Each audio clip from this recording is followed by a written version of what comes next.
മറ്റൊരു വാർത്തയിലേക്കാണ്. തിരുവനന്തപുരം കോർപ്പറേഷനിൽ നടക്കുന്നത് ഗുണ്ടാരാജ് എന്ന LDF പാർലമെന്ററി പാർട്ടി നേതാവ് SP ദീപക് വനിതകളെ അടക്കം ആക്രമിച്ചത് മേയറുടെ നേതൃത്വത്തിലുള്ള ക്രിമിനൽ സംഘം.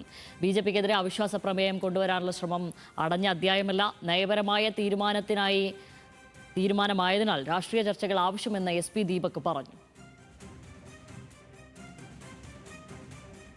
യഥാർത്ഥത്തിൽ ഇവിടെ ഗുണ്ടാരാജാണ് നടന്നുകൊണ്ടിരിക്കുന്നത്. പ്രതിപക്ഷം അംഗങ്ങളായിട്ടുള്ള ആളുകളെ കയ്യേറ്റം ചെയ്യുക എന്നുള്ളതാണ് ഇപ്പോൾ RSSന്റെ കാര്യാലയത്തിനകത്തുനിന്ന് ഈ മേയറുടെ നേതൃത്വത്തിൽ അവരുടെ തീരുമാനത്തിന്റെ അടിസ്ഥാനത്തിൽ നടപ്പിലാക്കിക്കൊണ്ടിരിക്കുന്നത്.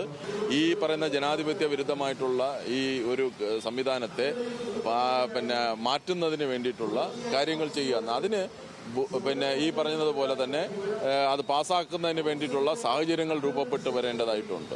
അത്തരം സാഹചര്യങ്ങൾ രൂപപ്പെടുത്തി നിയമാനുസൃതം ഇത്തരം കാര്യങ്ങളുമായിട്ട് നമുക്ക് പോവേണ്ടതായിട്ട് ഉണ്ട് എന്നുള്ളതാണ്. അതിന് വേണ്ടിയിട്ടുള്ള ഒരു സാഹചര്യം സന്ദർഭവും വരുന്ന സന്ദർഭത്തിൽ ഞങ്ങൾ കൃത്യമായിട്ട് ഇടതുമുന്നണിയുടെ രാഷ്ട്രീയ തീരുമാനം ഈ കാര്യത്തെ സംബന്ധിച്ച് എടുക്കും. വിവരങ്ങളുമായി ദേവൻ MP ആണ് തിരുവനന്തപുരത്ത് നിന്നും ചേരുന്നത്. ദേവൻ, ഒരു അസാധാരണമായ സംഭവങ്ങളാണ് ഇന്നലെ കോർപ്പറേഷനിൽ ഉണ്ടായത്. അതിന്റെ തുടർച്ചയെന്നോണം അവിടെ ഒരു ഗുണ്ടാരാജ് എന്നൊക്കെ LDF ആരോപിക്കുന്നുമുണ്ട്. വലിയ സംഘർഷം തന്നെയായിരുന്നു ഇന്നലെ എന്നതിൽ തർക്കമൊന്നുമില്ല. എന്തായാലും BJPക്ക് എതിരെ ഒരു അവിശ്വാസം കൊണ്ടുവരുന്നത് ഒരു അടഞ്ഞ അധ്യായമല്ല എന്നാണ് പറയുന്നത്. അങ്ങനെയെങ്കിൽ ആ രാഷ്ട്രീയ തീരുമാനം അത് UDFുമായി ചേർന്ന് ഇരുവരും അവിശ്വാസ പ്രമേയം കൊണ്ടുവരാനുള്ള സാധ്യത എത്രത്തോളമാണ്? അതിലേക്കാണോ ഇനി കാര്യങ്ങൾ നീങ്ങുന്നത്?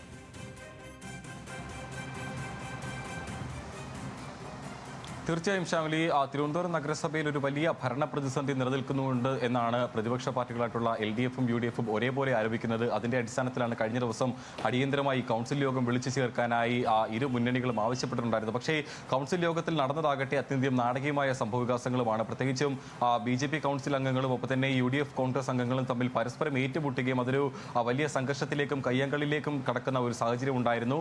കഴിഞ്ഞ വ്യാഴാഴ്ചയും സമാനമായ രീതിയിൽ LDF അംഗങ്ങളുടെ പ്രതിഷേധത്തിനിടെയും മേയർ VV രാജേഷിനും ഒപ്പം തന്നെ ഡെപ്യൂട്ടി മേയർ ആശാനേത് അടക്കമുള്ള ആളുകളുടെ നേരെ ഉണ്ടായ ആ ഒരു പ്രതിഷേധത്തിലും ഇത്തരത്തിൽ ആ ഒരു പ്രതിഷേധം കയ്യാങ്കളിയിലേക്ക് കടക്കുകയും 3 LDF കൗൺസിൽ അംഗങ്ങൾക്ക് സാരമായി പരിക്കേൽക്കുന്ന ഒരു സാഹചര്യം ഉണ്ടായിരുന്നു. അത്തരത്തിൽ ഇപ്പോൾ കൗൺസിലിനുള്ളിൽ അല്ലെങ്കിൽ BJP നഗരസഭയിൽ നടക്കുന്നത് ഭരണസമ്പന്നം മാത്രമല്ല, BJP കൗൺസിൽ അംഗങ്ങളുടെ നേതൃത്വത്തിൽ ഒരു ഗുണ്ടാരാജാണ് തിരുവനന്തപുരം നഗരസഭയിൽ നടക്കുന്നതെന്നാണ് LDFിന്റെ കൗൺസിലറും ഒപ്പം തന്നെ പാർലമെന്ററി പാർട്ടി നേതാവ് കൂടിയായിട്ടുള്ള SP ദീപക് ആരോപിക്കുന്നത്.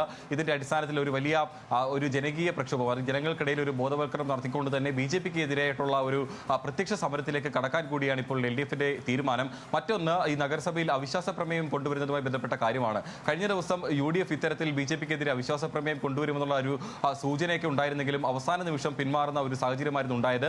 സമാനമായ രീതിയിൽ LDFും അത്തരത്തിൽ BJPക്കെതിരെ ഒരു അവിശ്വാസ പ്രമേയം കൊണ്ടുവരുന്ന ഒരു കാര്യം അത് അടഞ്ഞ അധ്യായമായി അല്ല എന്നാണ് SP ദീപക് പറയുന്നത്. പ്രത്യേകിച്ചും അവിശ്വാസ പ്രമേയം കൊണ്ടുവരുന്നതിന് പിന്നിൽ ചില സാങ്കേതികപരമായിട്ടുള്ള കാരണങ്ങളുണ്ട്. അത് മുഴുവൻ അംഗങ്ങളുടെ 1/3 അംഗങ്ങളുടെ പിന്തുണ ഈ അവിശ്വാസ പ്രമേയം കൊണ്ടുവരുന്ന കാര്യത്തിൽ നഗരസഭയിൽ വേണം. അത് മാത്രമല്ല, അത് തെരഞ്ഞെടുപ്പ് കമ്മീഷന് മുൻപാകെ അവതരിപ്പിച്ചുകൊണ്ട് ഒരു പ്രിസൈഡിംഗ് ഓഫീസറുടെ കൂടി സാന്നിധ്യത്തിലാണ് നഗരസഭയിൽ ഈ വിഷയം കൊണ്ടുവരികയും അത് പാസ്സാക്കി എടുക്കുകയും വേണം. അതല്ലാന്നുണ്ടെങ്കിൽ ഏകദേശം 6 മാസം കഴിഞ്ഞ് മാത്രമായിരിക്കും വീണ്ടും ഒരു അവിശ്വാസ പ്രമേയം കൊണ്ടുവരാനായി ഈ പ്രതിപക്ഷ പാർട്ടികൾക്ക് കഴിയുക, അല്ലെങ്കിൽ LDFിന് കഴിയുക. അതുകൊണ്ട് തന്നെ കേവലം അവിശ്വാസ പ്രമേയം കൊണ്ടുവന്ന് ഒരു രാഷ്ട്രീയ സമ്മർദ്ദം ഉണ്ടാക്കുന്നതിനേക്കാൾ ഉപരി ആ അവിശ്വാസ പ്രമേയം പ്രാവർത്തികമാക്കി എടുക്കുക അല്ലെങ്കിൽ അത് പാസ്സാക്കി എടുക്കുക എന്നുള്ളത് ഒരു പ്രയാസകരമേറിയ കാര്യമാണ് നിലവിലെ അവസ്ഥയിൽ. അതുകൊണ്ട് തന്നെ കൃത്യമായ ഒരു നയപരമായ ഒരു ചർച്ച ഇതിന്റെ പിന്നിൽ വേണം.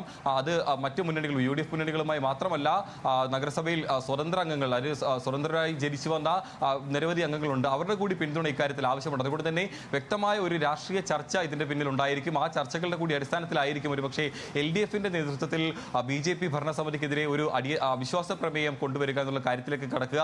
അത്തരം ചർച്ചകൾ കൂടി ഇപ്പോൾ LDFിന്റെ ഭാഗത്തുനിന്ന് ഉണ്ടാകുന്നുണ്ട്. ഏതായാലും അവിശ്വാസ പ്രമേയം കൊണ്ടുവരുന്ന കാര്യം ഒരു അധ്യായമല്ല എന്ന് തന്നെയാണ് LDFിന്റെ പാർലമെന്ററി പാർട്ടി നേതാവായിട്ടുള്ള ദേവനാണ് വിവരങ്ങൾ നൽകിയത്. ഇപ്പോൾ